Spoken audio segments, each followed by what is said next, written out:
Assalamualaikum warahmatullahi wabarakatuh. Masya Allah, tabarakallah, baru hadir 70 orang di sini, tapi terima kasih banyak. Ini ibu, bunda-bunda semua bisa hadir di sini.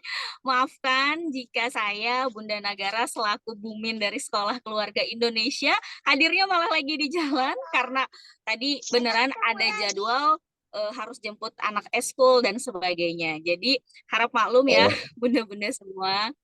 Oke, alhamdulillahirabbil alamin. Segala puji bagi Allah yang telah memberikan kita nikmat iman, nikmat Islam, nikmat waktu luang dan kesempatan sehingga bunda-bunda semua bisa hadir pada sore hari ini. Meski ada satu yang belum jadi bunda ya, tapi luar biasa keren dan semangat banget ke sini. Alhamdulillahirabbil alamin. Bunda Desti juga sudah hadir di sini. Saya ucapkan terima kasih banyak. Oke, bunda-bunda semua, sebelum kita mulai, sama-sama yuk kita baca sholawat. Allahumma sholli ala Sayyidina Muhammad wa ala ali Sayyidina Muhammad. Mudah-mudahan Allah memberikan kita kesempatan untuk dapat syafaat dari Rasulullah Shallallahu Alaihi Wasallam. Oke, bunda-bunda hebat di sini. Sebelum kita mulai, saya ingin memperkenalkan Sekolah Keluarga Indonesia kepada bunda-bunda semua bahwa Sekolah Keluarga Indonesia ini adalah platform dunia digital di mana kita banyak sekali orang tua hari ini menjadi orang tua itu karena nggak sengaja, karena kebetulan. Agak-agak aneh ya dibilang nggak sengaja, karena nggak mungkin jadi orang tua nggak sengaja. Tapi kenyataannya ketika membesarkan anak, ya begitu-begitu aja gitu. Tanpa ilmu, even kita beli gadget aja, kita tuh dibarengi dengan apa sih namanya, dibarengi dengan buku manualnya. Tapi ketika kita mendidik anak, kita dapat anak, bahkan kita nggak tahu harus melakukan apa. Nah, karenanya saya dan suami mewakafkan diri di Sekolah Keluarga Indonesia. Mudah-mudahan ada banyak manfaatnya. Mudah-mudahan bunda-bunda semua di sini juga dapat manfaat dan juga kebaikan yang kami berikan kepada bunda-bunda semua. Oke, nah hari ini alhamdulillah saya ditemani oleh Mbak Desti. Saya panggil beliau Mbak Desti karena beliau adalah guru saya di dunia direct selling, kemudian menarik ke dunia duta kesehatan mental. Dan hari ini terima kasih Bunda Desti sudah hadir ya. Masya Oke, saya Allah. juga. Oke, sebelumnya nih mungkin ada yang di sini yang belum kenal siapa sih Bunda Desti itu. Yuk, kita kenalan langsung sama Bunda Desti. Mangga di-share CV-nya, Mimin. Nah, ini adalah profilnya Bunda Desti. Beliau sekarang hari ini aktif sebagai manajer keluarga, leader dari penggiat Ini yang literasi, berapa? kemudian duta kesehatan Ya, apa? mental, sertifikasi Read Aloud, member dari komunitas ibu profesional juga, Humas Yayasan Citra Karya Insani, penulis buku antologi banyak banget di sini, terus juga konsultan RKI Tangerang Selatan. RKI itu Rumah Keluarga Indonesia. Masya Allah, tabarakallah, skillnya beliau public speaking, marketing communication skill, Coba diturunin, organizational skill, time management skill, dan writing skill. Ada works experience yang nanti saya akan kirim CV-nya ke grup. Jadi Bunda semua bisa baca sekeren apa pengalaman Bunda Desti ini sehingga nanti kita bisa belajar sedikit ilmu dari beliau. Oke. Nah, Bunda Desti, hari ini waktu dan tempat dipersilahkan. Mudah-mudahan ibu-ibu semua di sini bisa mengambil manfaat dari sedikit ilmu yang akan di-sharing oleh Bunda Desti.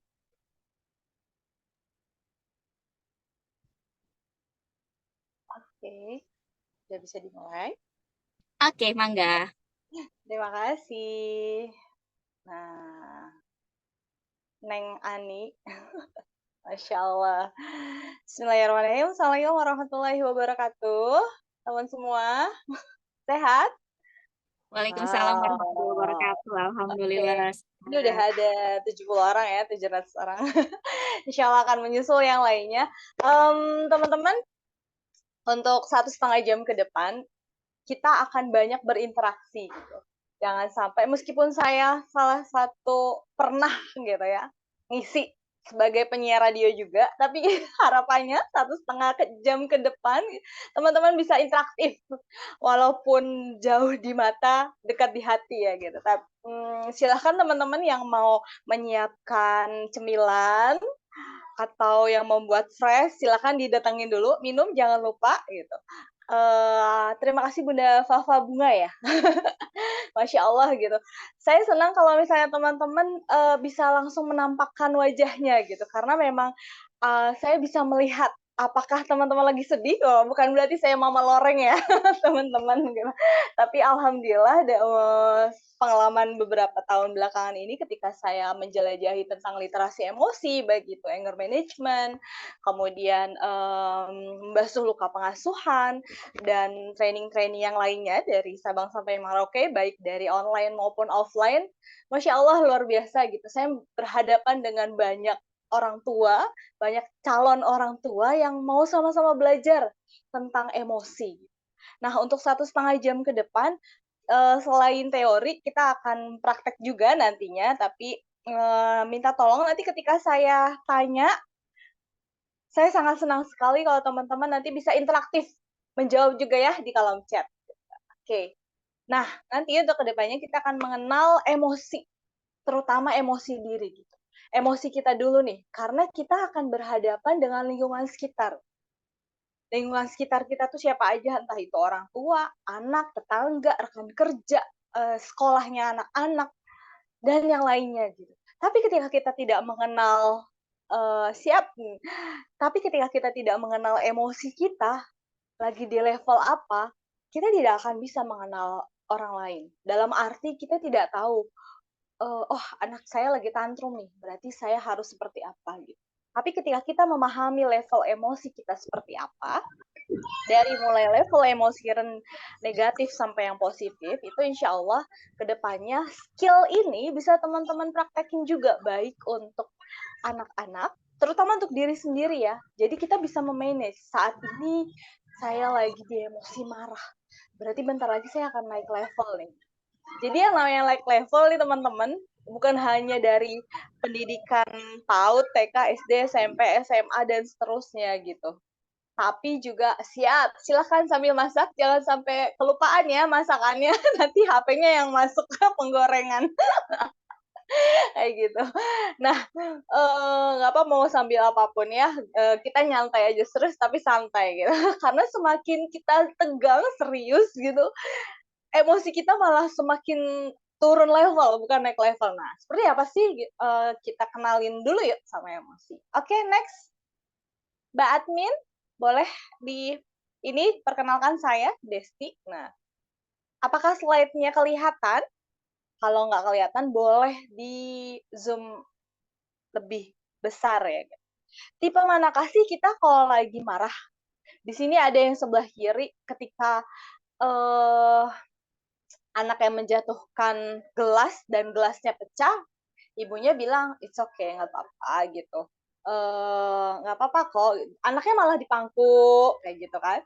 Sedangkan yang sebelah kanan itu baru aja preng.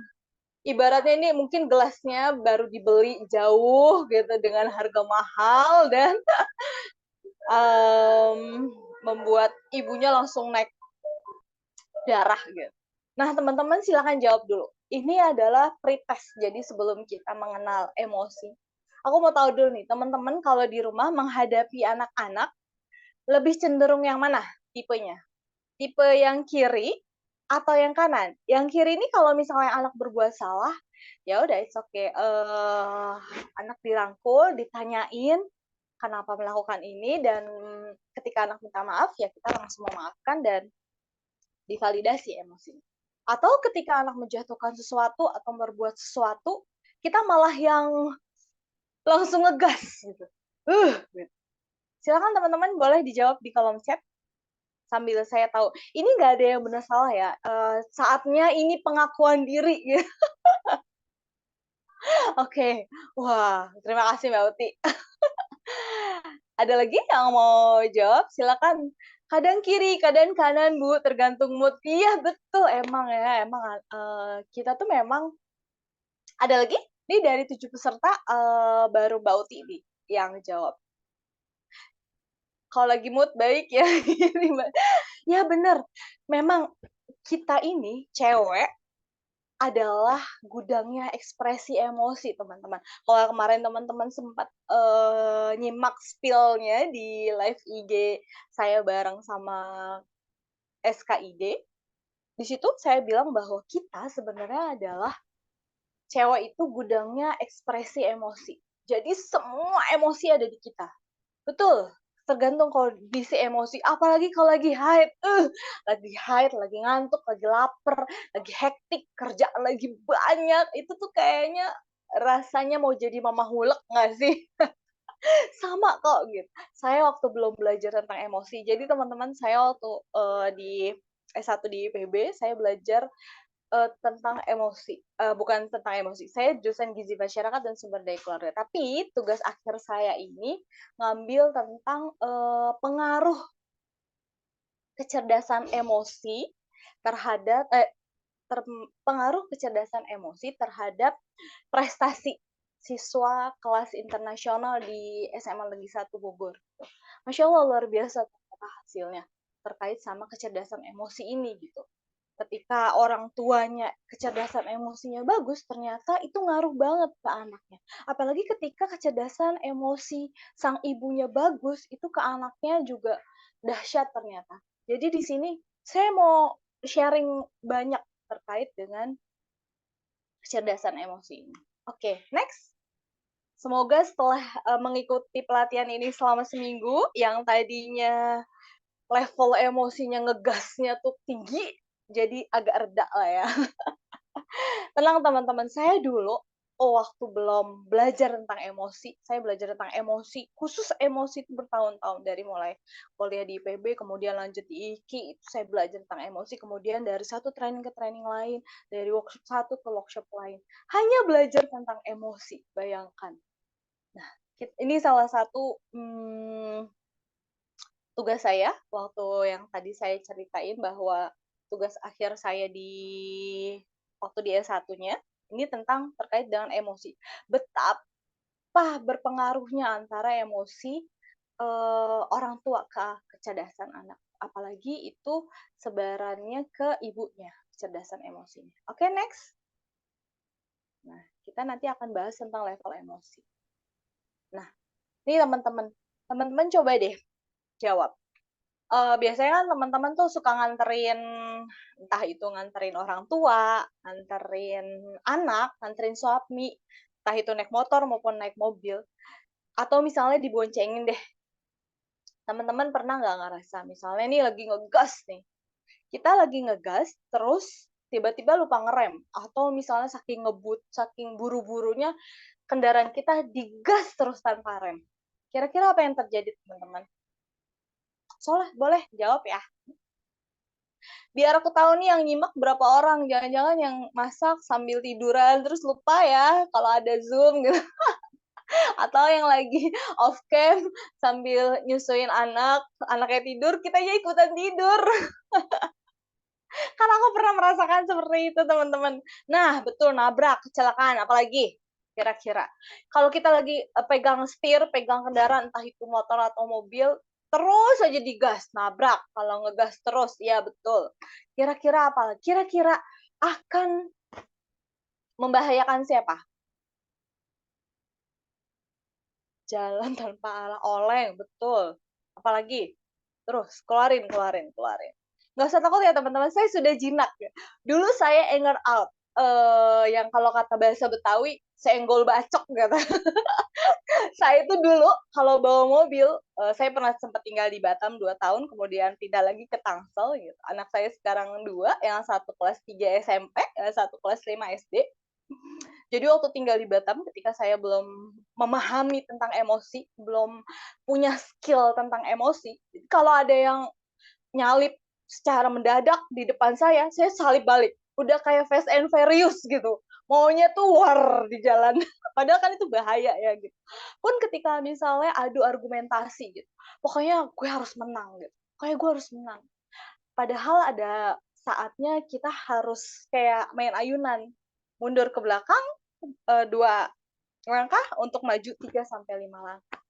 Dan disinilah semoga teman-teman punya skill yang yang pernah saya pelajari selama ini. Itu jangan sampai kita menjadi pribadi yang reaktif atau ngegas. Bayangkan teman-teman kalau misalnya kendaraan itu ngegas terus tanpa rem. Tadi banyak yang jawab, ya nabrak lah, ya oleng lah, ya dan membahayakannya bukan cuma bahayain diri kita sendiri kan. Kayak misalnya saya terus ngegas tanpa ngerem. Bisa jadi saya nabrak orang, nabrak dinding, nabrak mending orangnya satu. Kalau nabrak kendaraan yang isi orang itu banyak, berarti kan kita membahayakan orang lain kan ketika berkendara. Nah, itu baru perspektif di jalan. Kendaraan aja perlu direm, apalagi diri kita. Diri kita ini Masya Allah gitu, Allah ciptakan luar biasa gitu. Tapi masalahnya kita tuh suka uncontrol gitu. Kita padahal bisa men-setting ini kapan harus ngegas, kapan harus ngerem. Pun kondisinya benar-benar di zona yang tidak nyaman dan kita sedang dihantam berbagai macam masalah dan keadaan.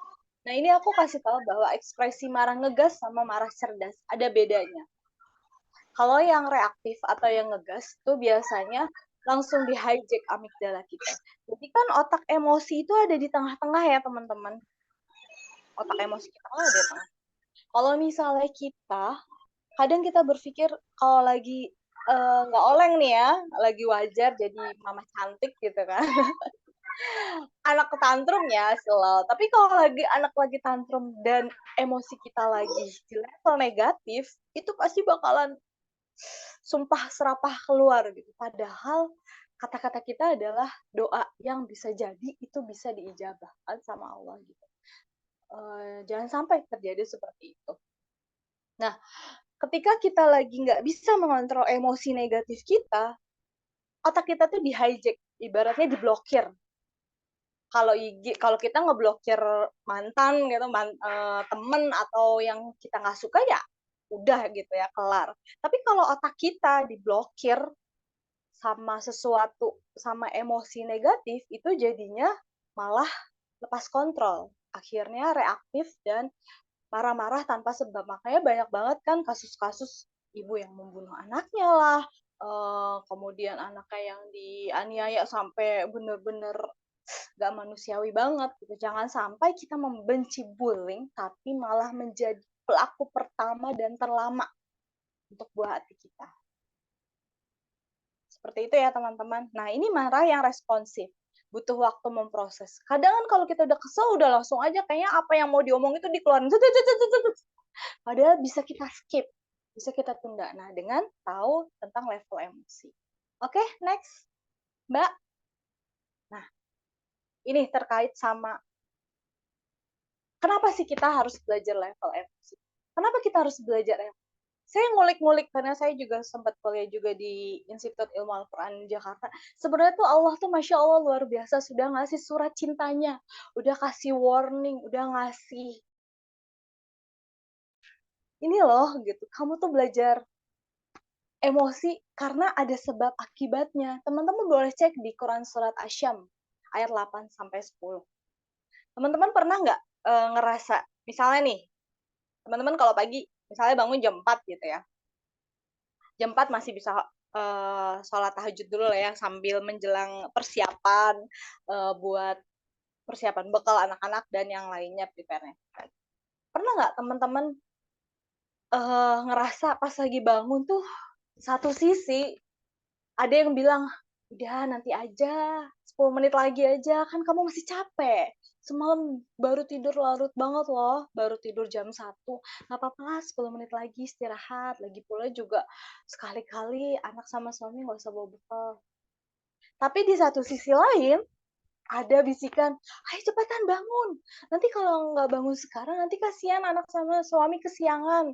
Nanti buat sarapannya gimana? Buat bekalnya kayak gimana gitu. Kasihan nanti yang lainnya jadi terbengkalai. Teman-teman pernah nggak ngerasa kayak gitu? Boleh dijawab ya. Itu baru satu contoh. Atau misalnya yang ikut Zoom ini deh gitu. Aduh nanti aja lah. paling pembicaranya baru datang 4:30, nanti aja lah ya, nanggung gitu kan. Tapi dari satu sisi, sisi yang lain, udah nanti aja nanggung, nanti juga toh ada rekamannya gitu. Udahlah dibawa nyantai aja. It's okay, kayak gitu. Tapi di sisi lain, ada diri kita bilang, "Ayo cepetan masuk," gitu. Sebaik-baiknya majelis kan datang lebih awal, biar dapat keberkahan, biar dapat ini segala macam gitu. Kita pasti selalu dihadapkan dengan dua sisi itu, teman. Karena memang Allah setting itu di dalam diri kita. Allah tegaskan di dalam Quran surat Asy-Syam ayat 8 sampai 10 ini bahwa di dalam jiwa kita itu ada dua hal yang berlawanan. Jadi kita bisa berbuat baik, tapi juga bisa berbuat buruk. Tinggal kitanya nih, mau setting lebih banyak berbuat baiknya kah? Atau berbuat buruknya? Gitu. Termasuk level emosi, teman-teman. Di dalam diri kita tuh ada 10 emosi gitu. Jadi kalau setelah ini, setelah tahu bahwa emosi itu energi, jadi emosi itu adalah energi. Energi itu bisa positif dan negatif. Nah, masalahnya ada beberapa orang bilang bahwa emosi itu tuh selalu identik dengan yang negatif. Padahal emosi itu ada dua sisi, positif sama negatif. Dengan teman-teman hadir di Zoom ini, dengan teman-teman ikut kelasnya ini gitu, padahal yang lainnya belum tentu ikut, padahal yang lainnya masih sibuk dengan kegiatannya masing-masing, teman-teman menginvestasikan waktunya untuk ikut Zoom ini, itu adalah salah satu emosi. Cuman emosi teman-teman adalah masih lagi di zona yang positif. Seperti saya lagi ngomong kayak gini, saya menggelora kan ya, bersemangat. Saya lagi emosian gitu. Cuman emosi saya ini lagi di emosi positif gitu. Jadi setelah ini semoga teman-teman bisa meluruskan bahwa emosi itu bukan sekedar yang negatif. Kadang orang kalau lagi marah gitu, kamu jangan emosian gitu dong. Padahal emosi itu ada levelnya. Apa aja sih levelnya gitu. Dan ini kita bisa setting, teman-teman. Kita bisa men-setting diri kita kalau kita punya skill ini. Kita bisa men-setting bahwa kita bisa kok tetap di jalan kebaikan, minimal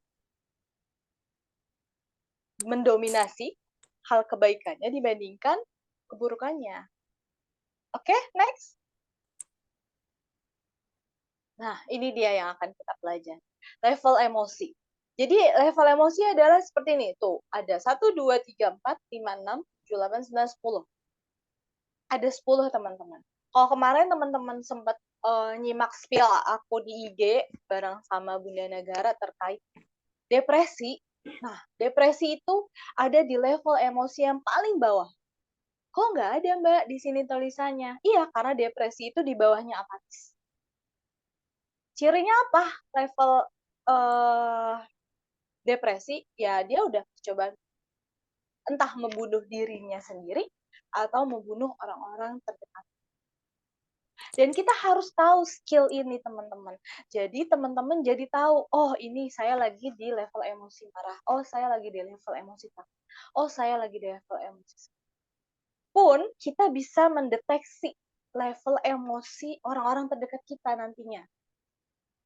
Kita sebagai ibu akan bisa mendeteksi, level emosi anak saya lagi di marah nih sekarang.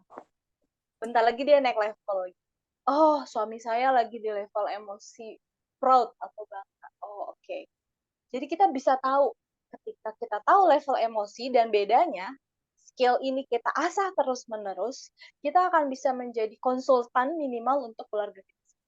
Jadi ini bukan ilmu cenayang yang yang bisa diprediksi tanpa ilmu gitu ya, tapi kita bisa memprediksi diri kita sendiri.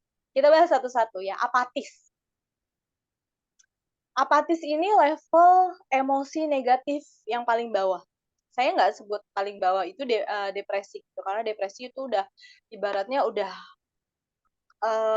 energinya udah 0 hertz gitu, udah bener-bener dia udah hopeless. Apatis ini lebih ke kesedihan yang paling dalam. Ciri-cirinya seperti apa? Ya dia diam aja, tapi diamnya itu berperang dengan diri sendiri. Saya pernah merasakan di level emosi apatis ini, teman-teman. Ketika saya ditinggal orang tua saya. Dan saya baru tahu bahwa, oh ternyata saya ada di level, pernah merasakan di level apatis.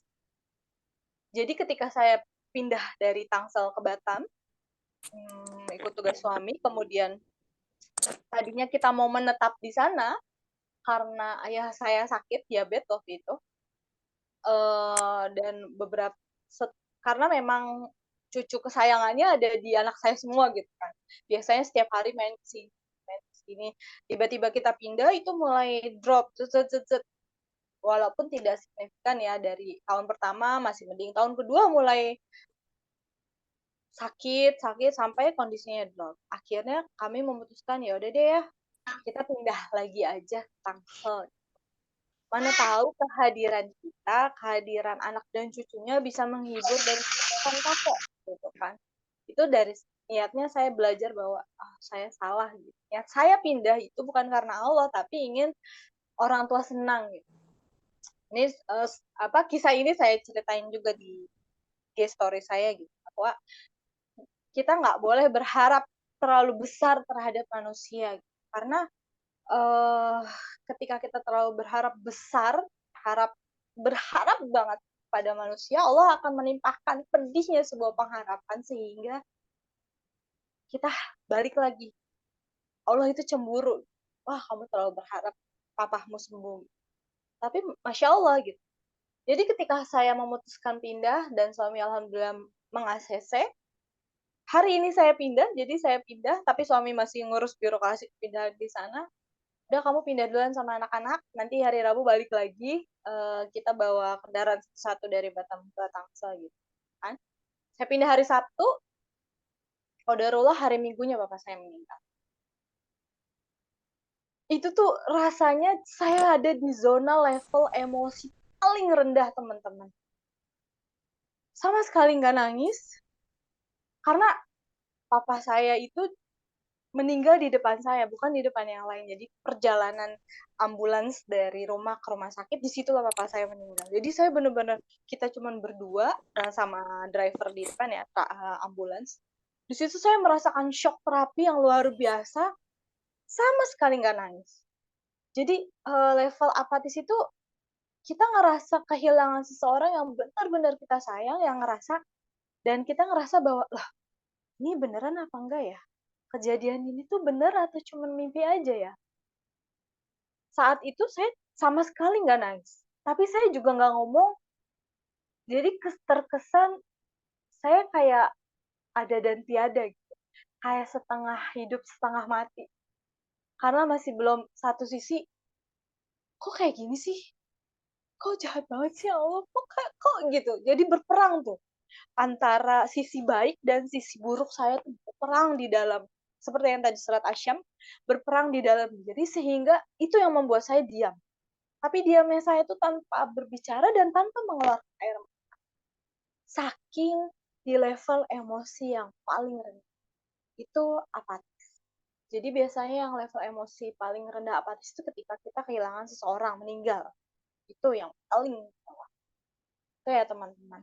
Jadi kita harus tahu, misalnya ada saudara kita atau rekan kerja kita atau tetangga kita yang benar-benar lagi berduka karena meninggalnya seseorang yang mereka sayang, berarti dia lagi di level emosi yang apatis. Harus seperti apa nih saya nih Mbak? Nanti kita akan bahas. Apa sih yang harus kita lakukan? Kemudian next, yang atasnya apatis adalah sedih. Ciri-cirinya seperti apa? Nangis. Nangis aja. Pernah nggak sih teman-teman saking stresnya, saking capeknya ngurus anak, ngurus suami gitu, atau tugas yang nggak kelar-kelar, orang tua yang tiba-tiba nggak jelas gitu, tiba-tiba kita nangis aja gitu. Tapi nangisnya tuh tanpa berkata-kata, ya keluar aja air mata, nangis. Nah itu berarti kita lagi di level emosi sedih. Kalau lagi di level emosi sedih, kita hanya nangis tanpa melakukan apapun, dalam arti tanpa berkata, tanpa guling-guling gitu. Jadi kalau misalnya kita ngeliat anak kita, suami kita lagi nangis, berarti dia lagi di level emosi sedih. Nanti kita coba simulasi ya. Aku nanti contohin, nanti teman-teman jawab kira-kira. Nah, berasa banget ya kalau lagi capek tuh kadang bingung apa yang harus dihadapin sampai akhirnya tiba-tiba mata kita tuh udah cerembay kalau kata orang Sunda ya. Gitu nangis. Karena memang itu salah satu obat jiwa itu dengan menangis. Jadi it's okay to cry. Nggak usah malu-malu. Saya selalu bilang sama anak pertama saya cowok kelas 3 SMP. Yang kedua cewek. Saya bilang sama anak saya yang cowok pun, gitu, kamu cowok nangis itu nggak apa loh. Cowok nangis itu bukan berarti dibilang nggak normal atau bencong atau apa gitu. Karena kan stigmanya kan cowok tuh nggak boleh nangis, harus kuat. It's okay to cry. Nggak apa-apa kok. Ya, berasa banget ya kalau lagi anak sakit, rewel gendong sana sini, apalagi malam-malam. Oh ya Allah, antara capek mau tidur tapi anak sakit ya itu berasa banget. Aku pernah merasa. Pasti teman-teman juga pasti. Nah, itu skill yang harus kita tahu. Ini jadi bukan sekedar ilmu yang hanya habis dicatat udah teman-teman lupakan begitu saja. Karena ini bukan mantan yang harus dilupakan ya teman-teman. Ini adalah skill yang setiap harinya sebisa mungkin bisa teman-teman ningkatin gitu. Jadi teman-teman tuh bisa main tebak-tebakan gitu sama anak gitu. Dan ini juga saya kasih tahu ke anak-anak saya bahwa mereka sudah tahu level emosi ini, sehingga ketika dia kan temannya atau gurunya di level emosi ini, mereka harus tahu apa yang harus mereka lakukan. Tapi pastikan ketika kita ngajarin anak dan suami dan tetangga dan lingkungan sekitar, kita harus tahu dulu nih level emosi kita sendiri. Karena siapa yang mengenal Tuhannya, siapa yang mengenal dirinya akan mengenal Tuhannya kan ya, akan mengenal Allah. Gimana kita mau mengenal orang lain? Gimana kita mau mengenal Allah? Sama diri aja tuh kita nggak kenal. Oke, boleh dilanjut ya. Alhamdulillah ada 13 orang nambah lagi. Nah, yang ketiga, jadi setelah sedih, biasanya dia takut. Contohnya kayak gimana, Mbak? Kalau takut, misalnya, kasusnya di saya aja ya, yang saya ngalami langsung ketika papa saya meninggal. Jadi ketika papa saya meninggal, saya di level apatis, saya awalnya diam dulu. Kemudian naik level tuh saya. Dan ini memang udah diuji ya, gitu. Kemudian saya baru nangis. Berarti saya udah naik level nih, level emosi saya, energinya udah mulai naik, nangis akhirnya. Ketika saya tersadar bahwa papa saya beneran meninggal, banyak orang yang berdatangan mendoakan, itu saya baru tersadar dan itu biasanya dari apatis ke sedih itu lumayan lama. Karena saking terpukulnya teman-teman. Saya ngalamin ini kemarin tuh sampai beberapa jam baru merasain sedih. Ketika yang lain udah pada nangis, adik-adik saya sama ibu saya, keluarga saya semuanya udah pada nangis, saya belum nangis saat karena masih terombang-ambing sama perasaan saya. Ini bener apa enggak sih? Gitu. Saya masih berharap ini bohong gitu, nggak kejadian. Masih berperang saya antara jiwa kebaikan sama jiwa. Kemudian setelah itu saya sedih, cuma nangis aja sambil meratapi jenazah papa saya cuma nangis aja. Orang lain ngomong apa juga tuh kayaknya nggak kedengeran, nangis aja. Dan orang lain ngeliatin saya sebegitu banyaknya juga saya nggak peduli. Karena memang fokusnya kita di sedih ini. Ketika sudah sedih, saya merasa takut. Takut itu nanti ketika, jadi saya berperang di dalam diri saya lagi. Takut ini contohnya, gimana ya? Gitu. Jadi ada kata-kata, gimana ya? Papa meninggal, padahal adik saya tuh masih dua, yang satu baru diterima di kuliah, yang satu baru setahun kuliah. Gimana nanti biayanya? Gimana nanti kelanjutannya? Siapa yang harus melanjutkannya? Terus mama sama siapa? Jadi ada ketakutan-ketakutan seperti itu, teman-teman. Itu level emosi setelah sedih. Jadi ada ketakutan. Nah, ini harus kita deteksi ke dalam diri kita. Kita biasanya akan mengalami hal itu. Atau anak biasanya. Habis nangis-nangis, gimana dong? Harusnya aku bawa pulpen.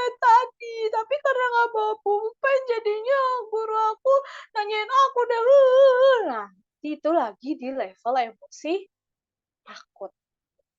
Jadi ngerasa ketakutan-ketakutan yang akan terjadi di masa depan.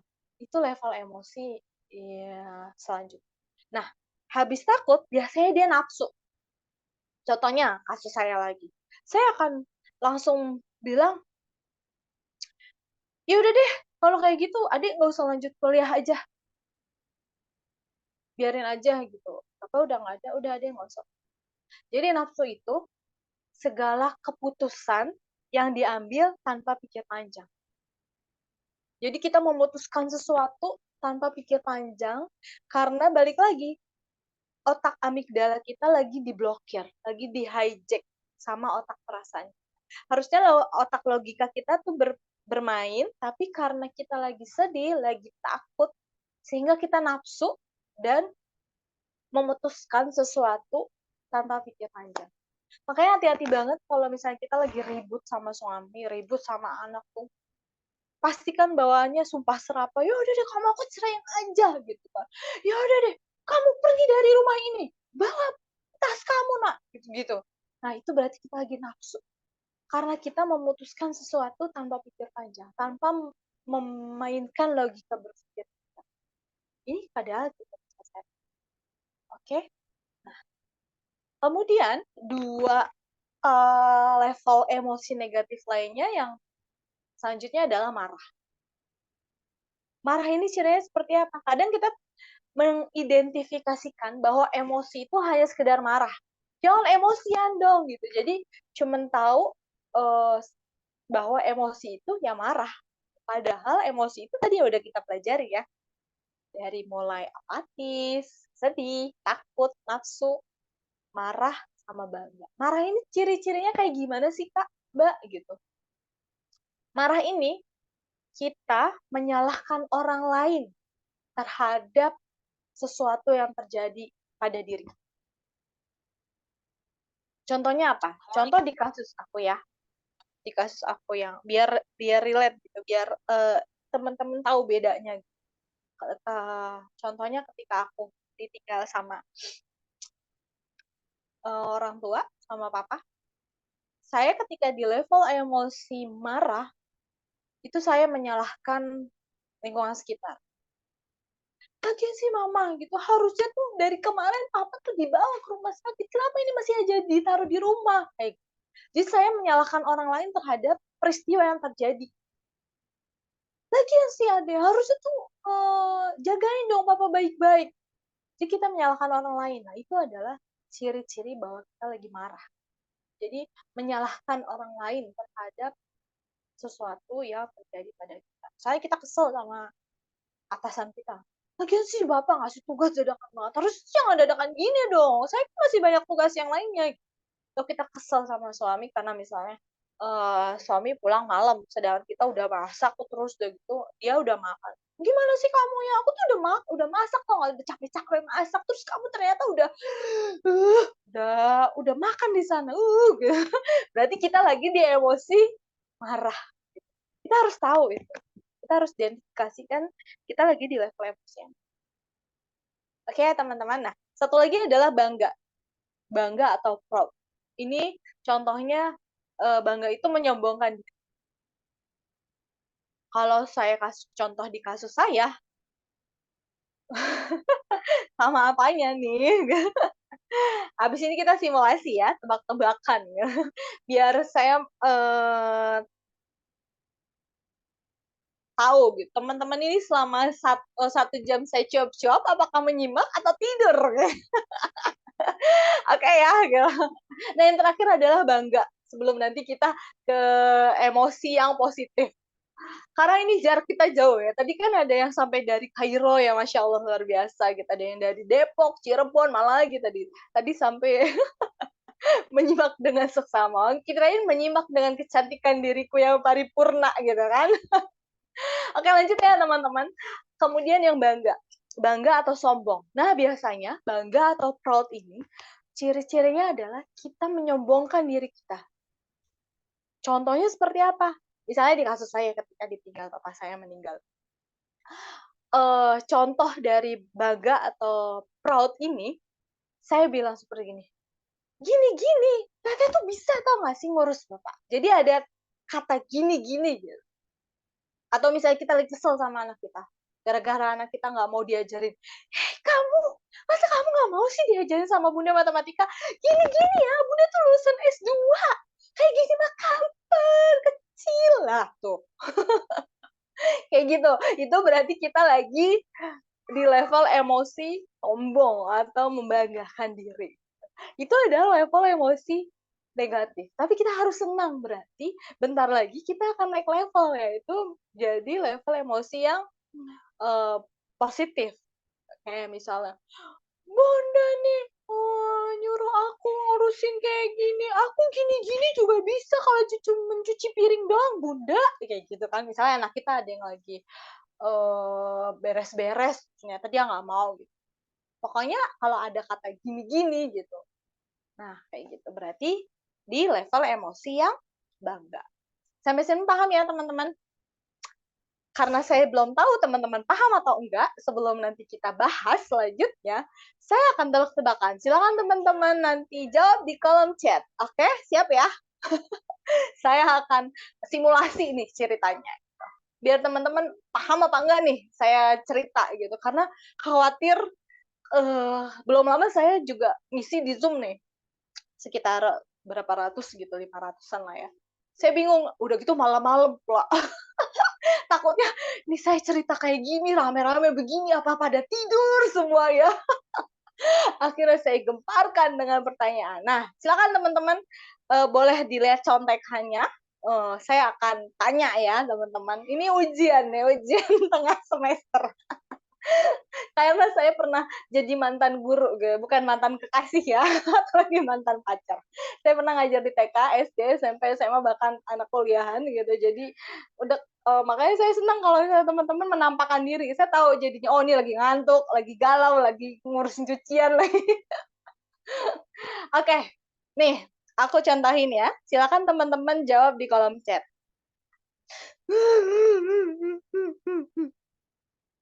Apa kira-kira? Nangis. Silakan jawab. Ayo, ayo baru 2 orang, 3 orang.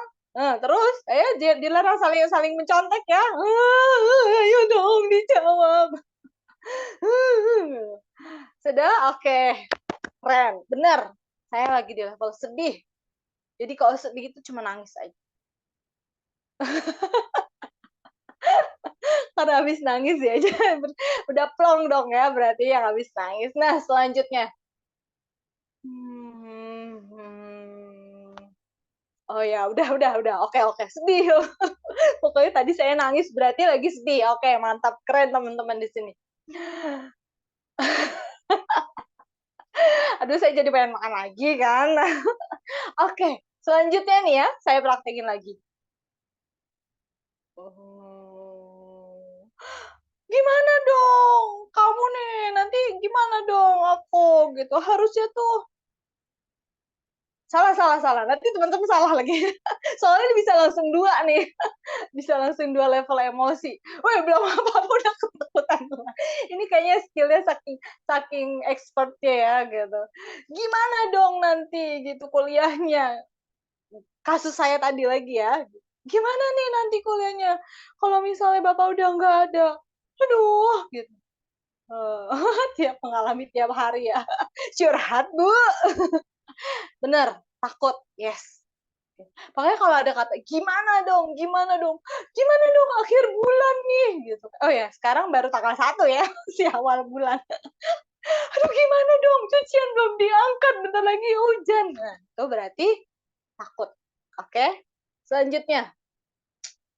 Kamu nih, gini-gini ya, Bunda itu satu tau gak sih? Masa kamu gak mau dengerin apa kata Bunda? Harusnya kamu lebih dengerin Bunda daripada tetangga itu. Apa ya? Apa? Ada yang marah, ada yang bangga, apa kira-kira? Nah, apa kira-kira? Ya, bangga teman-teman. Sombong. Karena ngerasa diri kita tuh lebih baik daripada orang lain gitu. Oke, lanjut ya. Saya sekarang lagi diem aja.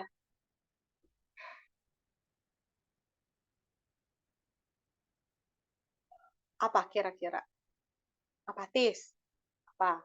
Dibilang apa? Apatis. Apa? Apatis. Apa? Apatis. Oke. Ih, keren. Mantap nih. Wih deh, habis ini lulus semua ini ujiannya. Oke. Wis. Nih, terakhir ya. Hmm.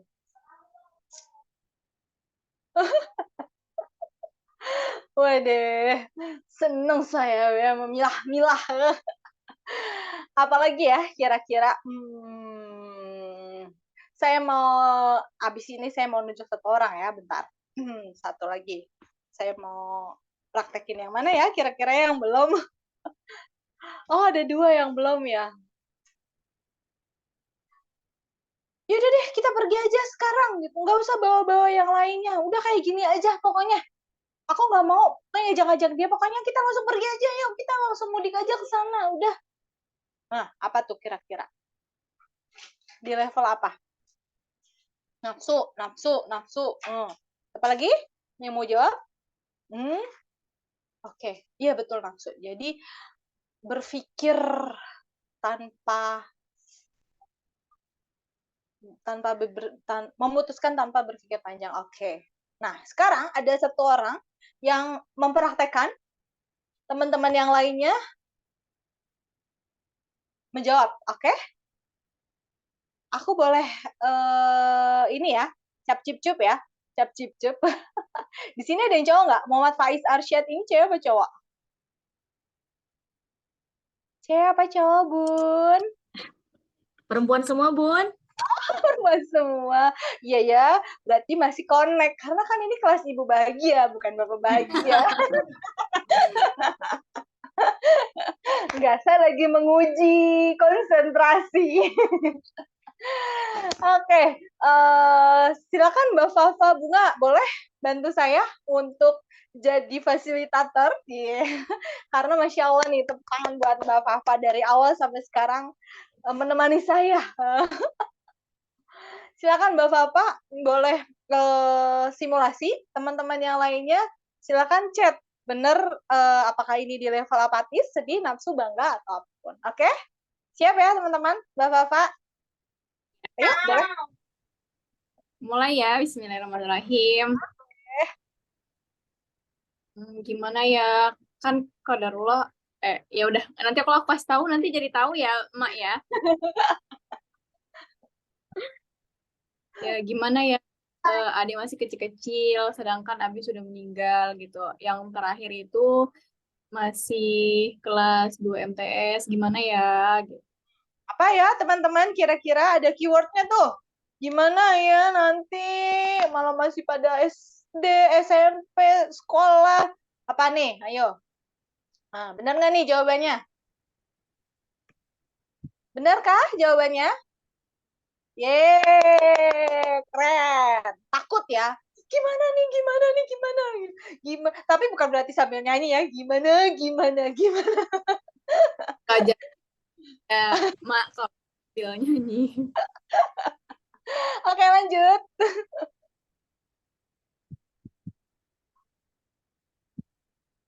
Aduh, aku bingung apa ya? Boleh, tiga aja deh. Nanti satu lagi aku tunjuk yang lain. 3 level aja. Ya udah deh, kalau gitu kita bisa kok ngerjain sendiri, nggak usah dibantu. Apa tuh kira-kira? Ayo teman-teman, jawab pertanyaan Mak Fafa. Bangga katanya. Terus ada lagi bangga. Bangga, apalagi? Siapa lagi yang lain? Wah, yang lain kayaknya menyimak dengan kecantikan yang paripurna kayaknya. Bener jawabannya? Bangga? Nafsu Aku ada mau, juga. iya, tadi tuh nafsu. Oh, nafsu ya. Betul, betul, Uh, betul. Jadi langsung memutuskan sesuatu ya.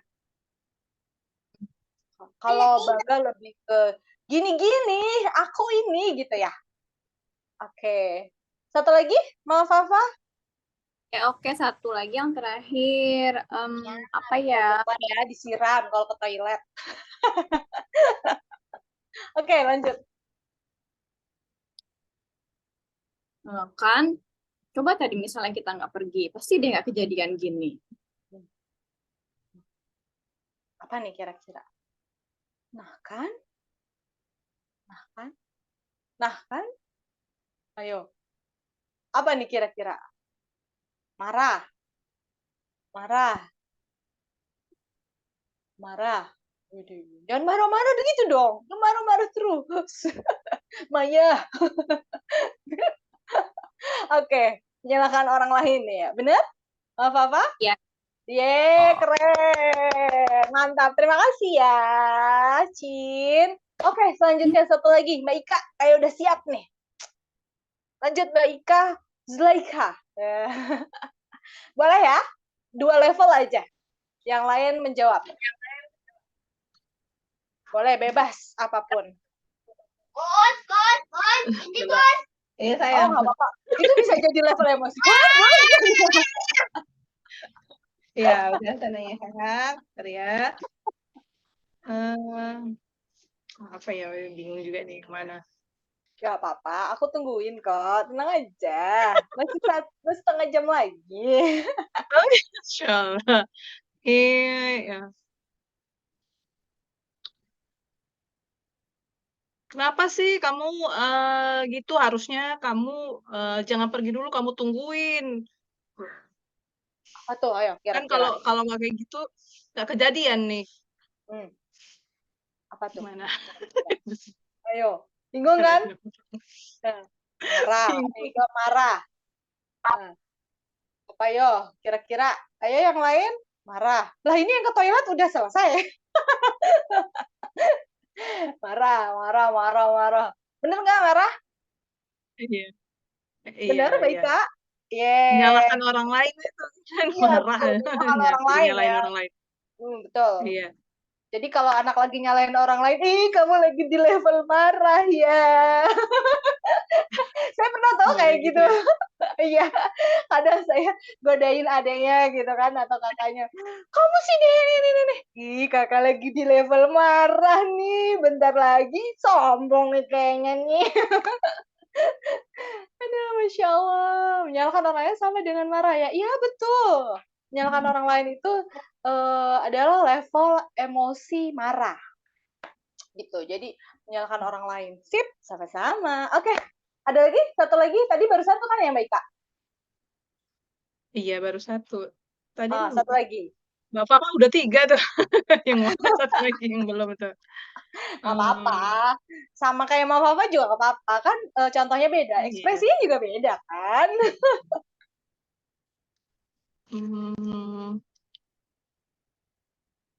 Ya udah deh.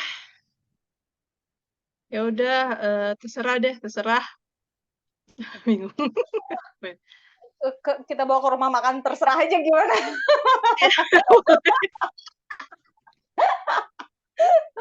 Ya udah deh, aku terima deh, terserah. Terserah. Apa nih? Kamu mau ngapain juga terserah. Apatis. Apalagi? Level up. Apalagi ayo silakan dijawab. Terserah dah pokoknya terserah mau jawab apa terserah. Apa ini di level emosi apa nih kira-kira? Terserah dah, terserah gitu. Apa kira-kira? Jadi apa jawabannya, Mbak Ika? Apatis, Mbak.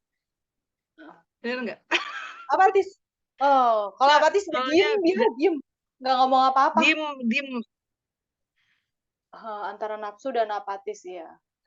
Kalau terserah itu lebih ke diem aja kali ya. Iya. Pasrah gitu ya. Jadi Pasrah ya. Jadi apatis ya. Tepatnya kemana? Betul. Bukan berarti serah dulu dah. Serah. Saya pernah loh waktu pas lagi di Batam, kamu mau makan apa enggak? Terserah ya. Saya benar-benar dibawa ke rumah makan terserah. Jadi ada di Batam tuh ada rumah makan namanya rumah makan terserah. Tapi kok tutup ya rumah makannya? Ya terserah dia lah. Dia mau buka mau tutup. Di situ kita ngakak bareng. Oke, berarti terserah ya kata Mbak Ika ini apatis ya, lebih ke dia down banget loh. Yang gampang gimana? Cara bedain apatis yang gampang apa? Dia diem aja tanpa ngomong apapun. Itu kesedihannya mendalam.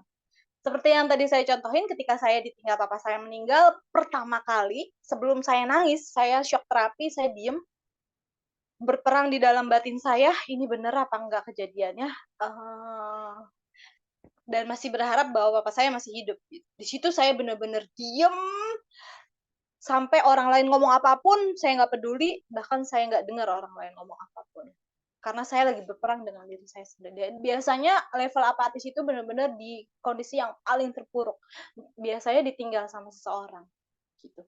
Jadi ketika kita, jadi kita nggak usah kepo juga ketika misalnya suami ditinggal istri yang meninggal. Ih, itu suami itu kok nggak nangis ya istri yang meninggal? Oh, jangan-jangan dia udah punya ini cadangan, abis ini dia bakal nikah lagi. Belum tentu, teman-teman. Bisa jadi dia di level apatis. Saking shocknya ditinggal kekasih tercintanya, sampai dia berperang di dalam batin dia, jangankan mau nangis gitu. Karena kesedihannya saking mendalamnya, dia nggak nangis. Karena itulah yang aku alamin ketika pertama kali melihat papa saya meninggal. Sebelum saya meneteskan air mata yang masuk zona sedih, saya sama sekali nggak nangis. Di saat yang lain semuanya nangis, sama sekali saya nggak nangis. Tapi di dalam hati saya itu bukan nangis lagi, tapi ngejerit abis-abisan dan berperang. Ini tuh benar apa enggak? Terus tadi ada yang nanya juga, Mbak kalau misalnya saya ajarin anak saya yang umurnya 5 tahun tentang level emosi, boleh nggak? Boleh banget. Bahkan balita pun bisa diajarin level emosi gitu. Dengan mimik wajah kita gitu. Mimik wajah kita. Kalau lagi kayak gini berarti Bunda lagi apa ya? Bunda lagi sedih ya? Iya, kalau lagi kamu sih gini nih, berarti Bunda lagi apa ya, Nak? Lagi marah-marah ya? Iya, kayak gitu. Jadi kita boleh ajarin anak kita dan harus gitu. Sehingga ketika anak kita bergaul dengan siapapun, dia juga jadi punya empati. Oh, teman saya lagi di level emosi yang negatif. Terus apa nih, Mbak?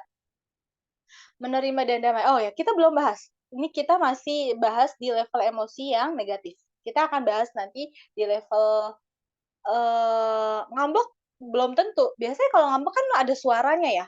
Wah, jadi apatis itu sama sekali nggak bersuara. Kalau ngambek, ngambek biasanya kan kalau ngambek emang diem di dalam ya, tapi itu bener-bener down-nya tuh bener-bener yang shock terapi, melebihi sedih.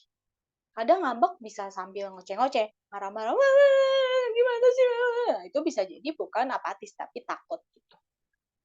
Oke, tadi sampai mana ya?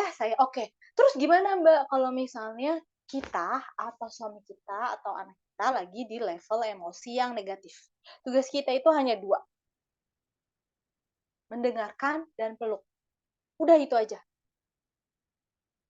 Kalau ke-freeze, nge-lag ya, nge-freeze tuh nge-lag. Itu biasa kalau nge-lag itu cuman beberapa menit doang, kayak gitu. Sedangkan apatis itu biasanya agak panjang durasinya. Bisa nge-lag itu bisa jadi di zona yang takut gitu. Oke, nah saya lanjutin dulu ya. Gimana nih Mbak kalau misalnya kita atau anak kita, kalau posisinya kita lagi di level emosi yang negatif, kita kasih jeda. Jadi kasih tahu ke anak bahwa kita lagi nggak baik-baik aja.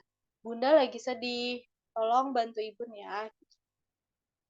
Anak kita harus tahu perasaan kita. Jangan sampai kita lagi sedih, terus kita pura-pura bahagia di depan anak kita. No, anak kita harus tahu. Karena mereka juga harus paham tentang perasaan, tentang emosi gitu. Mohon maaf, Bunda nggak suka kayak gitu. Bunda sedih loh kalau kakak nggak dengerin Bunda. Itu kita harus ungkapin gitu. Bunda sedih loh kalau misalnya kakak harus nyamain HP cuma 1 jam jadi 2 jam. Kita harus ini. Tapi ketika anak kita atau suami kita lagi di level emosi yang negatif, tugas kita tadi hanya 2. Mendengarkan dan memeluk. Tapi bukan berarti meluk suami orang ya. Misalnya ada tetangga kita istri yang meninggal, terus kita berduka ke sana, meluk suaminya. Ya nggak gitu juga. Kayak gitu. Ini berlaku hanya untuk suami kita ya. Oke, Gresti. Gitu. Nah, seperti itu teman-teman. Jadi kalau misalnya ada tetangga kita yang berduka, ini saya selalu wanti-wanti banget. Jangan pernah, ketika lagi suami, tetangga, anak kita, partner kerja kita, atau siapapun itu yang kita temui, orang-orang terkasih kita, lagi di level emosi terendah, lagi di level emosi negatif, tugas kita itu hanya 2, mendengarkan dan memberikan pelukan, bukan menasehati. Ingat, bukan menasehati.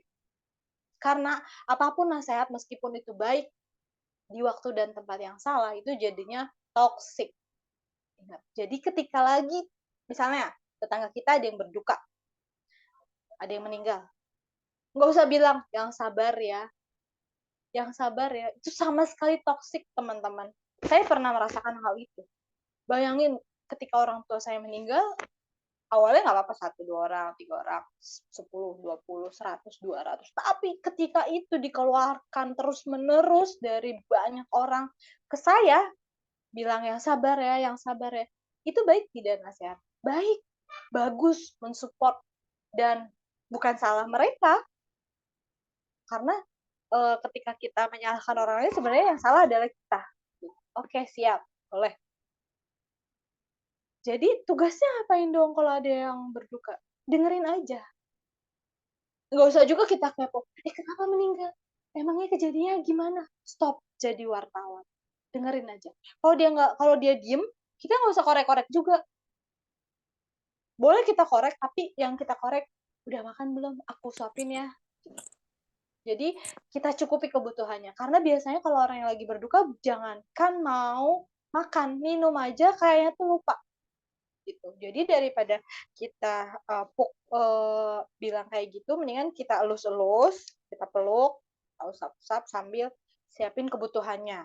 Misalnya kalau biasanya kan ada yang suka ngeronce atau siapin kebutuhannya apa, misalnya belum makan, siapin makan. Terus ada tamu misalnya kita yang siapin misalnya minumannya gitu. Yang bergerak membantu secara ini ya, perilaku.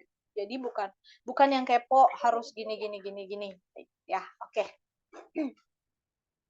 Boleh banget. Biasanya aku kalau yang jauh, apalagi di WA atau apa ya, cuman bilang biasanya saya nggak di grup. Kadang kan biasa kan ada yang di grup, saya langsung chat pribadi. Itu lebih ahsan. Kemudian bagi orang yang berduka itu sangat powerful banget, teman-teman.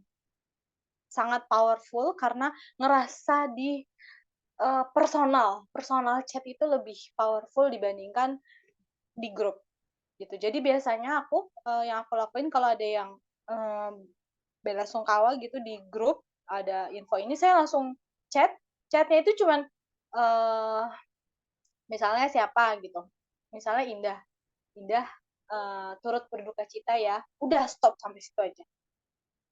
Walaupun sebenarnya saya mau kata-kata panjang doain Allahumma firlahu warahmatullahi gitu, pokoknya kayak gitu, tapi saat itu bener satu baris aja itu tuh kayaknya susah buat diterima dia. Jadi biasanya yang aku lakukan, dan ini menurut psikolog yang lainnya juga, bahwa ketika ada yang berduka cukup bilang kayak gitu, turut berduka cita ya, sama ikon pelukan, udah kayak gitu aja. Udah, setelah itu beberapa hari baru saya chat lagi ketika dia sudah mulai emosinya sudah mulai positif. Kayak gitu ya, teman-teman. Oke, next.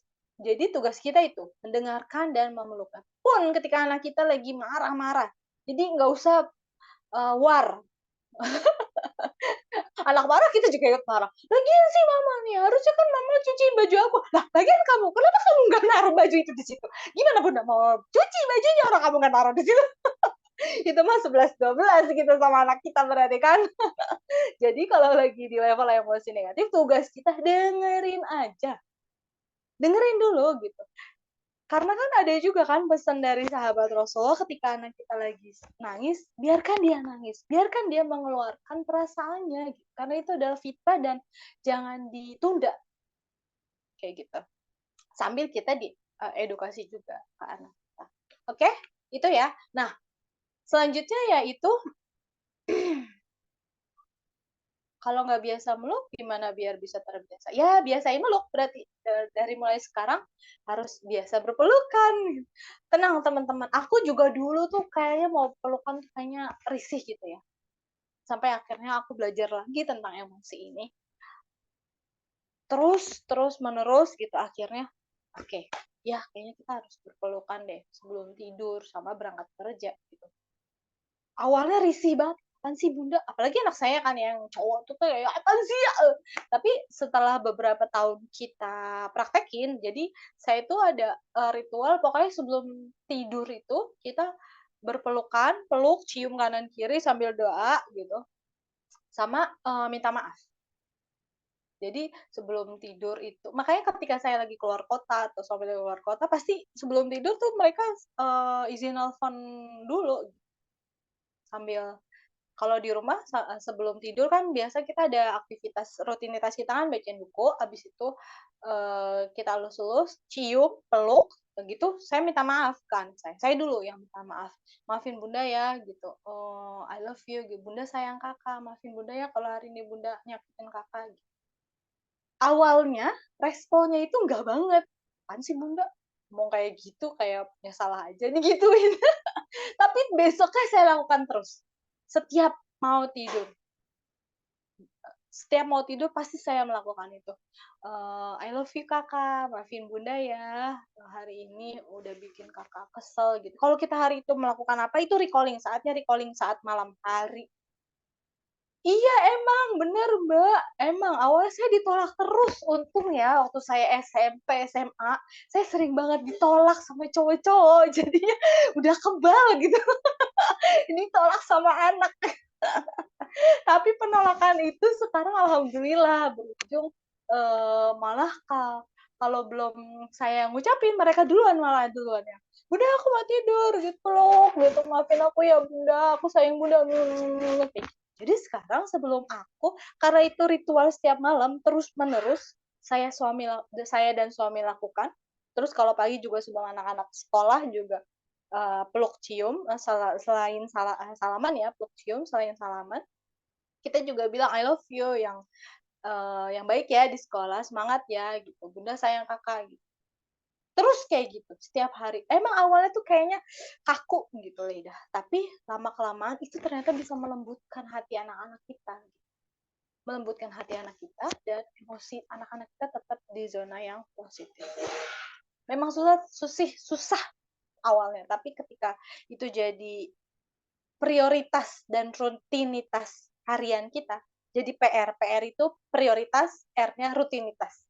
Jadi prioritas dan rutinitas kita itu akan terbiasa sehingga saya pernah ketika anak saya udah, iya udah aku berangkat dulu ya, udah sampai depan dia balik lagi coba. Apakah yang ketinggalan?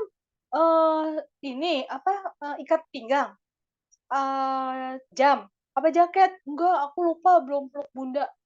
Sampai sebegitunya gitu. Karena memang sudah jadi prioritas kita gitu. Jadi kayak sesuatu kebutuhan yang kalau nggak dilakuin tuh kayak ada yang aneh. Oke, lanjut ya. 15 menit lagi. Nah, selanjutnya adalah semangat. Nah, ini hampir mirip teman-teman. Kalau semangat ini dengan teman-teman ikut kayak gini, kemudian dengan ceria, itu teman-teman berarti lagi bersemangat. Ketika sesuatu teman-teman lakukan dengan gairah, girohnya tinggi, nah berarti itu lagi di zona yang semangat. Kemudian menerima apa? Menerima tuh lebih ke, ya udah deh, lebih ke kalau nafsu ini kan udah langsung kan dek gitu. Dia memutuskan sesuatu tapi tanpa pikir panjang. Nah, kalau menerima ini sudah memutuskan sesuatu tapi sudah dipikirkan baik buruknya seperti apa. Ya udah deh, adik tetap berhenti kuliah karena ini. Udah ada plan 1, 2, 3 gitu. Udah menerima. Gitu. Ya udah deh, papa udah meninggal ya.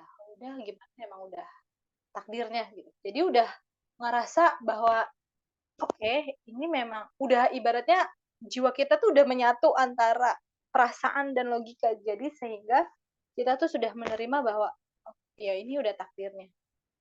Ini udah takdirnya. Mau nggak mau saya harus terima. Udah bisa diajak ngobrol. Jadi saya orang yang menerima.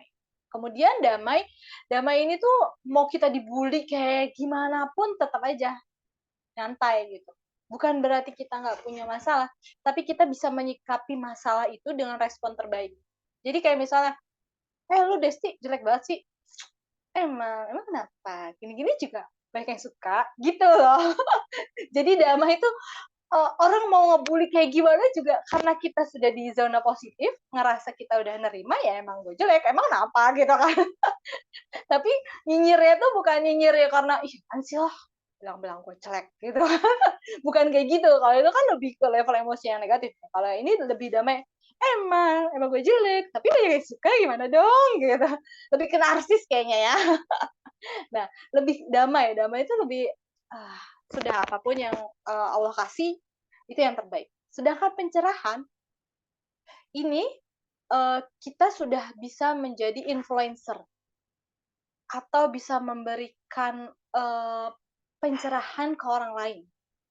Dan orang lain sudah menganggap kita bahwa wow, dia tuh kayaknya kalau sama dia tuh asik banget loh. Kalau sama dia tuh kayaknya curhat apapun tuh nyaman gitu. Jadi kita ketika kita sudah di zona yang paling atas pencerahan, bukan hanya diri kita aja yang nyaman, tapi orang lain pun nyaman untuk cerita ke kita. Karena mungkin kita nggak bocor, karena kita juga nggak baperan gitu kan.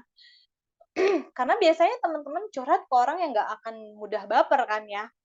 Wah, apalagi ke orang yang bisa ngasih solusi tanpa menjudge orang lain. Jadi ketika kita bisa memberikan solusi tanpa membocorkan masalah orang lain, dan kita bisa menghibur orang lain, kita juga bisa tetap ceria walaupun masalah kita segambreng gitu. Berarti kita sudah memberikan pencerahan ke orang lain. Itu dalam zona emosi yang paling. Itu ya teman-teman. Nah, gimana nih biar level emosi kita tetap di zona yang positif? Salah satunya adalah ketika kita punya sampah emosi, kita membuat jurnal sampah, jurnal emosi. Hari ini kita akan praktek jurnal emosi. Jurnal emosi itu kayak gimana sih, Mak? Teman-teman pernah nggak ngerasa kayak misalnya, anggap, jadi di dalam diri kita nih ya teman-teman, itu tuh ada tangki. Kalau misalnya teman-teman naik itu motor, kendaraan, mobil gitu, kan biasanya ada tangki bensinnya kan ya. Nah itu biasanya tuh ada kapasitasnya. Misalnya kalau motor saya misalnya cuma 2 liter. Tapi mobil saya bisa lebih dari 20 liter misalnya kan. Nah, tangki setiap manusia, setiap kita itu beda-beda. Tangki saya mungkin bisa nampung emosi 5 liter. Tapi bisa jadi Bunda Negara 10 liter gitu. Lebih besar tangki emosinya gitu. Sehingga baru dimasukin 5 liter, baru saya masih santai saja.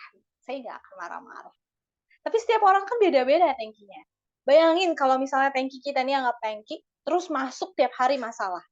Tangki emosi itu tangki yang kemasukan masalah. Hari ini misalnya, hari ini aja. Dari pagi coba di-recalling lagi. Di-recalling, diinget-inget masalah apa sih yang masuk ke dalam diri kita. Saya tadi pagi, kaos kaki si kakak nggak tahu sebelahnya taruh di mana. Itu kan udah masalah kan ya bagi kita. Masuk satu. Misalnya tangki emosi kita cuma cukup menampung 10 masalah sehari. Saya dari pagi si kakak nih kaos kaki udah nyari-nyari cuma ada sebelah doang. Terus ayah lupa sarapan padahal aku udah masak paling enak. Terus tetangga lagi lupa itu paketnya. Kenapa ngirimnya ke saya? Padahal buat sebelah gitu kan. Belum lagi di sekolah. Parkirnya nih orang gimana sih sembarangan banget. Harusnya parkirnya di A, dia malah di B.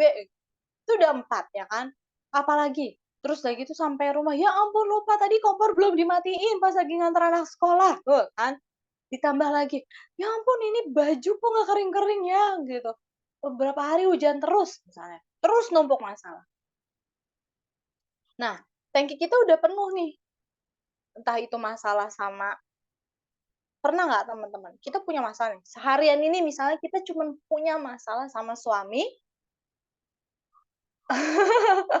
masalahnya orang lain nanti tangkinya gimana dong? Bang, pinjem tangkinya emosi dong, Bang. Kalau bisa sih, Mbak, udah saya gitu kan, kita bikin penyewaan gitu ya. Tapi kan nggak bisa kayak gitu. Kita udah punya jatahnya masing-masing gitu kan. Pernah nggak teman-teman satu hari teman-teman punya masalah di rekan kerja, tetangga, ke suami, ke mertua, ke orang tua, ke adik, ke kakak. sampai penuh itu rasanya mual. Saking keselnya, saking penuhnya itu tangki masalah. Anak tiba-tiba cuma mau minta disuapin doang. Bunda, aku suapin dong. Bunda udah lama nggak suapin aku. Karena tangki kita penuh, teman-teman. Jadi ke-trigger sedikit aja udah langsung durut. Kamu tuh usianya udah 5 tahun. Dari gini masih disuapin. Gimana sih? Masa kamu kayak gini aja nggak bisa ngurut? Repet. Itu padahal anak cuma minta suapin doang. Anak marah kalau digituin. Kesel nggak? Padahal itu yang membuat tangki emosi kita full. Betul. Ibaratnya bensin udah penuh, kena cipratan api sedikit aja langsung meledak, dar begitu. Padahal yang salah bukan anaknya loh. Yang salah atasannya, yang salah tetangga, yang salah rekan kerja.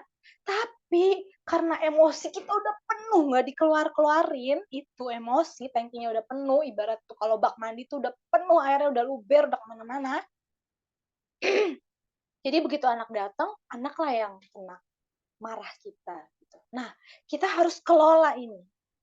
Karena emosi itu harus dialirkan, nggak boleh dialihkan, apalagi dilupakan. Betul, udah jatuh ketimpa tangga. Oh ya Allah, jadi kemana-mana kan. Padahal itu anak, makanya tadi saya bilang, jangan sampai kita membenci bullying, tapi malah jadi pelaku pertama dan terlama ke anak-anak kita. Gitu. Kita pasti nggak rela kan anak kita dibully sama teman-teman. Tapi kenapa kita ngebully anak kita? Kenapa? Karena tangki kita tuh nggak diurus. Tangki kita tuh kepenuhan, terus kita nyantai dengan tangki yang penuh itu tanpa kita urus. Sehingga tangki itu bisa kosong. Kayak gitu. Nah, gimana cara ngurusnya? Itu harus dialirin, teman-teman. Salah satunya adalah jurnal emosi. Jurnal emosi atau sampah emosi itu harus dialirin karena emosi itu nggak bisa dialihin apalagi dilupakan. Misalnya aku ngukur jalan aja deh sambil dengerin lagu sambil ngerja atau apalah gitu, itu hanya mengalihkan. Atau aku kesel banget sama suami, akhirnya ngambil sikat, bukan nyikatin muka suami ya tapi nyikat kamar mandi sambil membayangkan muka suami, kesel banget bos sambil disikat tuh kamar mandi gitu. Padahal itu hanya mengalihkan emosi. Habis itu ya tetap emosinya masih ada. Kita hari ini kita akan bahas tentang mengalirkan emosi. Salah satunya adalah melakukan sampah atau jurnal emosi atau jurnal sampah. Teman-teman silahkan ambil buku tulisnya. Sudah ada belum? Kalau belum ada nggak apa-apa, nanti sambil besok kita bahas. Setelah waktu ini, teman-teman tulis di buku tulis, bayangkan satu peristiwa yang menyakitkan hati. Satu peristiwa dan satu orang yang menyakitkan hati.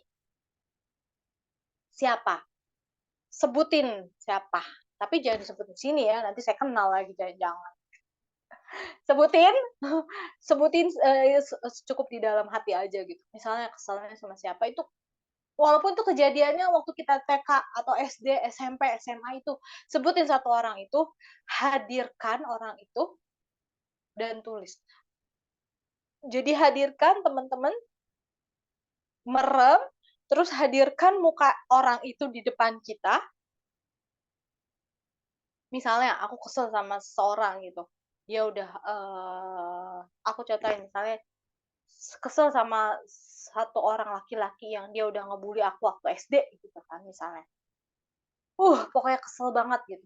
Hadirkan muka orang itu di depan kita. Setelah dihadirkan, ini terserah teman-teman, apa teman-teman tersakiti dengan pasangan kah, orang tua kah, mertua kah, teman, tetangga, rekan kerja, atau siapapun. Pokoknya yang bikin enak banget di hati teman-teman. Itu setiap orang beda-beda ya. Nah, itu setelah dihadirkan mukanya itu, teman-teman bayangin mau ngomong apa ke orang itu, teman-teman tulis di jurnal sampah itu. Contoh, aku misalnya kesel banget sama teman SD aku yang dia misalnya udah ngebully aku, terus gara-gara akunya suka tapi dia nggak suka, kasihan banget ya gue gitu kan. Jadi aku hadirin muka itu sambil membayangkan, kalau udah dapet feel-nya, udah dapet kekesalannya, bayangkan kita mau ngomong apa ke orang itu. apa yang mau kita omongin kita catat di jurnal emosi itu. Contoh, saya nulis, ini buku jurnal emosi saya juga. Cuman kalau jurnal emosi itu kan nanti akan disobek kan setelah ini. Jadi saya tulisannya nggak harus rapi teman-teman, terserah tulisan teman-teman mau seceker bebek, ceker kuda, ceker ayam, terserah dah gitu. Tulis-tulisnya, mau teman-teman mau nangis, mau sambil teriak, kalau teriak ketakut ketahuan sama orang lain, ambil bantal teriak di situ. Tulis di situ. Aku tuh kesel banget tau gak sih sama kamu. Misalnya teman-teman mau keluarin kata-kata binatang pun boleh. Tapi di tulisan, bukan di orangnya ya. Jadi setelah teman-teman bayangkan orang itu yang menyebalkannya tingkat langit, bayangkan, terus teman-teman mau nulis apa yang mau teman-teman utarakan, tulis di situ. Sebanyak mungkin, misalnya, tau gak sih, kesel banget tau gak sih, putus sama lo, belin banget tau gak sih, kamu tuh harusnya kayak gini tau gak, gitu. Pokoknya kayak kita mau marah-marah tanpa di skip. Teman-teman mau ngomong gue lo, ngomong kasar, boleh di situ. Itu adalah jurnal emosi. Terserah, mau teman-teman coret-coret itu buku, terus lanjut lagi, tulis lagi, terus tulis. Sampai benar-benar puas. Kalau masih kesel, tulis lagi. Kalau teman-teman mau nangis, tulis lagi. Pokoknya jangan pernah di-skip. Teman-teman mau ngomong parah pun di situ boleh. Jadi jangan pernah di-skip. Entah itu kata-kata, kalimat, maupun ejaan. Setelah teman-teman tulis, kalau belum puas, terus. Kalau bundel belum plong, terus lakuin. Kalau udah selesai, teman-teman sobek. Buang. Kalau masih nyesek, terus lagi, tulis lagi. Tapi bayangkan satu peristiwa, satu orang ya. Jangan berurutan. Oke? Nanti besok kita bahas. Jadi malam ini teman-teman praktekin. Sampai besok pagi jam 9 kita akan ada sesi tanggal. Oke, itu aja dari aku. Terima kasih. Aku kasih ke admin SKID, Nang Ani. Terima kasih banyak. Assalamualaikum warahmatullahi wabarakatuh. Waalaikumsalam warahmatullahi wabarakatuh. Masya Allah. Mana yang emang paling bisa nih bikin kita tuh ngerasa udah mikir terus kayak terenjelep-enjelep gitu. Kayaknya gue banget deh ini, kayaknya gue banget deh gitu ya. Ini namanya masih admin SKID karena waktu jam pulang, jadi saya akuisisi nih admin SKID-nya. Oke, teman-teman, tadi PR dari Bunda Desti adalah membuat jurnal emosi. Nah, latihannya kita nanti akan selama 7 hari. Latihannya Bunda-Bunda nih, kalau misalnya, kayaknya aku mah nggak punya perasaan apa-apa deh. Kayaknya biasa aja gitu, hari ini lagi flat. Coba diingat-ingat, ditarik mundur nih.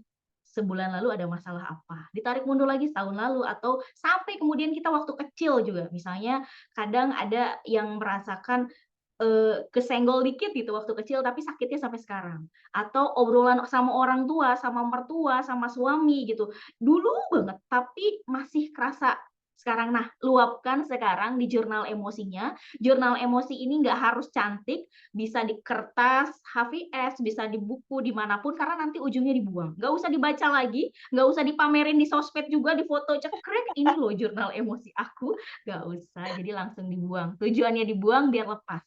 Nah, ini juga ya Bun ya, ini salah satu bentuk kita merilis inner child kita. Salah satu bentuk kita bisa lepas. Kalau misalnya ketika nulis ini teman-teman nangis, ya nggak apa-apa, terima aja. Atau misalnya tadi di emosi yang nafsu gitu ya, kakehelnya makin kuat, ya nggak masalah. Nah, ini nanti pertanyaan karena jam sudah 17.30, pertanyaan lewat WhatsApp. Nanti Bunda Desti juga sudah hadir di grup WhatsApp, jadi nanti pertanyaannya by one. Nah, malam ini ketika teman-teman nulis, apapun yang teman-teman rasakan diceritakan besok, sehingga kita bisa nge-track nih, oh apa yang Bunda rasakan, apa yang Bunda alami, itu sama-sama nanti bisa dibedah ya Bunda Desti ya. Yes, betul sekali. Pokoknya manfaatkan kehadiran beliau selama 7 hari di Wagita. Jadi jangan sampai di waktu 7 hari teman-teman prakteknya di hari ke-7. Ojo. Prakteknya sekarang, prakteknya malam ini. Jadi nanti bisa di pelan-pelan kita rilis selama 7 hari. Oke, teman-teman, nanti kita akan ketemu lagi di hari Kamis. Insya Allah di hari Kamis itu bersama saya, kita akan belajar mindful therapy. Kalau hari ini kita belajar rilis dengan jurnal emosi, nanti kita akan belajar mindful therapy sehingga nggak gampang baperan nih.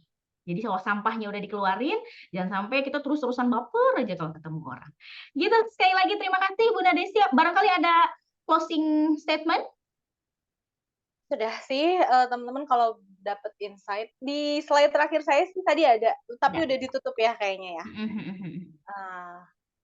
Tapi berkali-kali tadi saya sudah bilang juga sih bahwa jangan sampai kita membenci bullying, tapi malah menjadi pelaku bullying pertama dan terlama bagi buah hati kita. Di Insya atasnya ada Allah. satu lagi.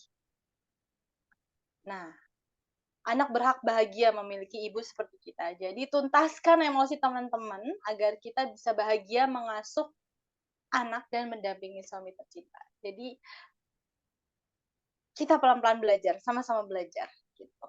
Dan aku senang banget ketika insight-nya hari ini yang teman-teman dapat bisa teman-teman ceritakan di medsosnya teman-teman, dalam arti bukan tadi Nong Ani bilang jurnal emosinya yang diposting ya gitu. Tapi insight apa yang teman-teman dapat boleh teman-teman sharing ya kan, bisa mention kita ya kan. Sip, boleh Karena biar banget. yang lain pun tuh biar ngerasa bahwa oh, belajar emosi itu penting loh. Jangan sampai mata rantai emosi ini tuh terus-terusan. Oke, itu aja dari aku. Oke, Semoga 7 hari ke depan kita bedah. siap. Mudah-mudahan nanti lepas dari 7 hari teman-teman sudah jadi new apa ya? New person. Nyumal. Kayaknya akan agak sulit ya karena memang kita aja aku sama Bunda Desi pengalaman rilis itu bertahun-tahun. Tapi mudah-mudahan dengan 7 hari rilis itu minimal gitu ya, yang biasanya senggol bacok ya nyenggol tapi Nggak pakai nggak bacok ya. bacok-bacok amat gitu. Kalau perlu waktu, karena kita rata-rata di sini usianya sudah hampir 30 tahun, bahkan udah lebih dari 30 tahun, ada yang mau 40 tahun. Kebayang nggak emosi selama itu cuman keluar 7 hari, kayaknya juga nggak mungkin ya. Tapi kita akan dampingi terus, mudah-mudahan kita semua bisa sehat mental dan produktif maksimal. Oke, Amin. makasih Bunda Desti sudah hadir. Nanti teman-teman yang nggak hadir di sini bisa ngecek YouTube-nya. Mudah-mudahan nanti bisa langsung di-upload. Aku di sini mohon maaf jika ada banyak sekali kekurangan. Mudah-mudahan teman-teman bisa memaksimalkan hadirnya di sini. Hak ilmu adalah diamalkan. Jadi jangan sampai ilmunya cuma sampai di sini, tapi tidak dipraktekkan ataupun tidak diamalkan ke yang lainnya. Oke, saya tutup. Billahi taufiq wal hidayah. Wassalamualaikum warahmatullahi wabarakatuh. Waalaikumsalam warahmatullahi wabarakatuh. Izin langsung end ya, Bunda Desti hatur nuhun. Siap, Terima kasih Bunda Desi. sama-sama. Terima kasih. Terima kasih.